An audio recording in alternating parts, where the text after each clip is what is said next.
Homeward helps you make those connections with everybody else to have somebody to call if you do get into that place that you don't know how to get out. You build the friendships, you have somebody to call outside of your normal, that if you don't have a support system by you or anything like that, you have somebody that you can call at 2 a.m. when you're having an anxiety attack or flashback or any of that.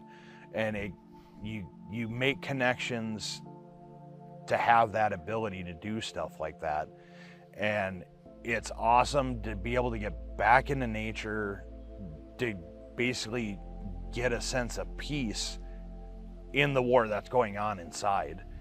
And we all have our demons. I mean, even if you weren't in the military and stuff like that, everybody has their demons that they need to fight. And it gives everybody a sense of, hey, I'm not the only one that goes through this. There's others that do it.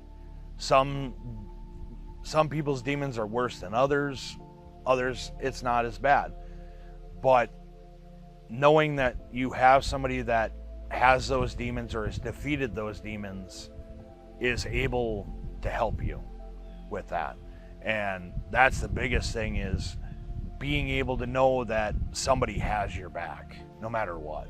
So what we try to do at Homeward for Heroes is give you the tools and the skills you need and share the things that work for us and get everyone in the group to do the same, in hopes that you'll find something that will work for you, something that'll help you push through and be able to just have the quality of life that everyone deserves, especially, in my opinion, veterans who have fought so hard to preserve that way of life.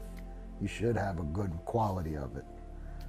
And this has been a great time. I enjoy it. It's been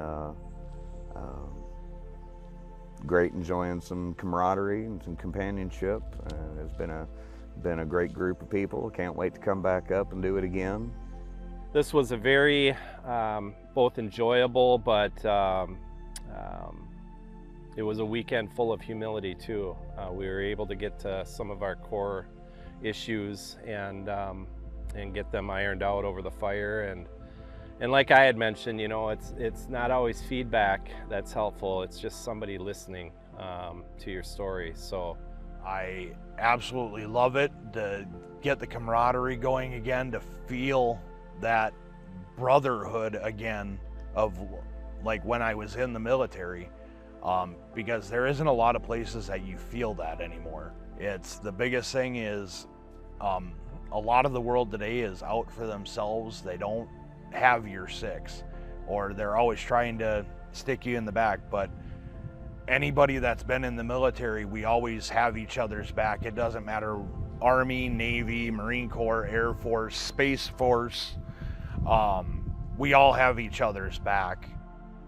It's very important to get together with a bunch of like-minded and individuals who are sharing struggles just like me, and I don't feel alone in those rooms. And I think that's what we get to the core of here at these campfire meetings, is we all are struggling with an issue or issues, and it's good to get them out and process them. The thing that I love about Homeward for Heroes is they don't just take the soldiers out and have a good time with them, which that is important, that the vets get out there, the first responders get out there, and they make new commitments, new bonds with other guys that have experienced similar situations, and they can relate. That is important, but it's also important that they actually do something of substance with that they learn how to deal with those issues and those struggles, rather than just get together, get drunk, and make new friends that they can call when they're struggling. You got to have tools in your bag to bring home to your family so that you can cope with your issues and function and have a higher quality of life. So Homeward for Heroes does that. Their focus isn't just on getting the guys out in the woods and showing them a good time. It's also on the family. They encourage you to bring your wife or your husband, if the woman is the veteran in the group, either way, they want the couples there together to work through their things, their issues. And a lot of times the wives, the spouses, learn for the first time how to understand and relate to their veteran, because vets, I love them all to death with all my heart, but we are a stubborn, rock-headed bunch that doesn't like to talk typically to anyone, especially someone who hasn't served, because we just don't feel like they're gonna get us, they're gonna understand. And that includes our wives and our children, who are supposed to be the most important people on earth to us.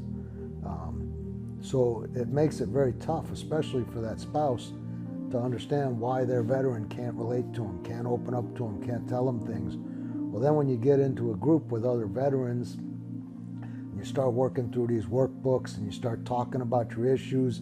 We call it demons in the fire. And you start opening up vet to vet with your spouse sitting right by your side. It opens up a whole new world for them. And for my wife and I, it was a total game changer.